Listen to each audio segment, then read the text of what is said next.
নমস্কার, আমি ডক্টর জয়দীপ ব্যানার্জি চৌধুরী। আমি অর্থোপেডিক সার্জন। আমার স্পেশাল এরিয়া অফ ইন্টারেস্ট হচ্ছে হাঁটু এবং হিপ জয়েন্টের অস্টিওআর্থ্রাইটিস নিয়ে। আমি joint and bone care hospital সল্টলেকে তার সঙ্গে অ্যাসোসিয়েটেড। আজকে আপনাদের আমি অস্টিওআর্থ্রাইটিস নিয়ে দু তিনটে ইনফরমেশন দিতে চাই। এই পেশেন্টদের যাদের আমি দেখি ওপিডিতে, সবাই যে হাঁটু ব্যথা নিয়ে এলেই তাদের অপারেশন লাগবে বা তারা একদম শয্যাশায়ী হয়ে যাবে সেরকম নয়। অস্টিওআর্থ্রাইটিসের এই হাঁটুটা কতটা এফেক্টেড হয়েছে তার উপর ডিপেন্ড করে তার কি ট্রিটমেন্ট করবো না করবো।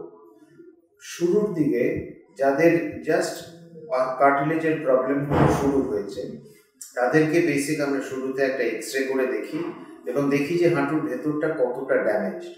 যদি দেখা গেল যে তাদের কার্টিলেজ অংশটা, যেটা নরম অংশ জয়েন্টের ভেতরে থাকে, সেটা মোটামুটি প্রিজার্ভড, পুরোটা ক্ষয়ে যায়নি, তাহলে শুরুর দিকটায় তাদের কিছু এক্সারসাইজ করতে হয়, কিছু লাইফস্টাইল মডিফিকেশন করতে হয় এবং থার্ডলি একটু ওষুধ খেলেই তাদের সিমটমগুলো কন্ট্রোলে রাখা যায়।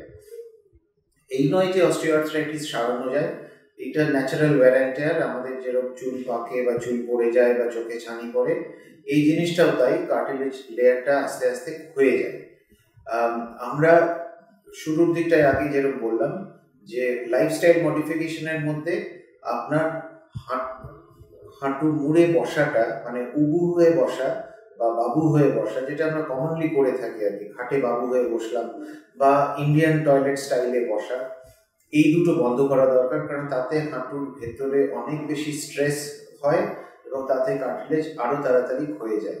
এর সঙ্গে আরেকটা জিনিস অ্যাড করব, সেটা হচ্ছে যাদের একবার হাঁটুর সিমটম শুরু হয়েছে তাদের ট্রেডমিলে দৌড়ানো বা হাঁটাটা বন্ধ করা দরকার।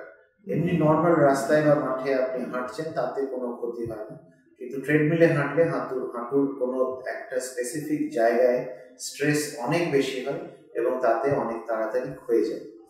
এর সঙ্গে যেটা দরকার সেটা হচ্ছে এক্সারসাইজ করার সুবিধে দুটো। এক নম্বর হচ্ছে মাসল স্ট্রেংথটা প্রিজার্ভড হয়, সুতরাং আপনার হাঁটা চলা, ওঠা বসা, সিঁড়ি ওঠানামা, এইগুলো প্রিজার্ভ থাকে এবং সহজ হয়।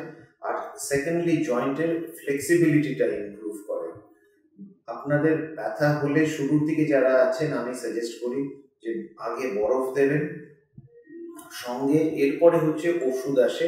ওষুধের পেইন কিলার ট্যাবলেট তো খেতেই হবে ব্যথা কমানোর জন্য, কিন্তু সেইটা শুরুর দিকটায় হয়তো কয়েকদিন রেগুলার খেলেন, কিন্তু ব্যথাটা একবার কন্ট্রোল হয়ে গেলে তারপরে এসওএস বেসিসে খাবেন, যেদিন যেরকম প্রয়োজন, যদি দরকার হয় তাহলে খাবেন।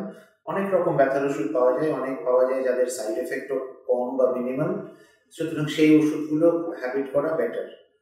এছাড়া কার্টিলেজ স্ট্রেংথেনিং এর জন্য এক দু ধরনের ওষুধ পাওয়া যায়, সেইগুলো এই কারোর কথা শুনে খাবেন না, কোনো ডাক্তারবাবুকে দেখান, কোনো অর্থোপেডিক সার্জনের সঙ্গে কনসাল্ট করুন, করে ওই ওষুধগুলো খাওয়ার স্টার্ট করুন। অস্টিওআর্থ্রাইটিস আগেই বলেছি সারানো যায় না, এটা প্রোগ্রেসিভ, দিন দিন এটা বাড়বে। আমাদের চেষ্টাটা থাকে যাতে আপনার সিমটমগুলো কম থাকে এবং এই ওয়্যার অ্যান্ড টেয়ার বা ক্ষয়ে যাওয়াটা যাতে যতটা স্লো করা যায়।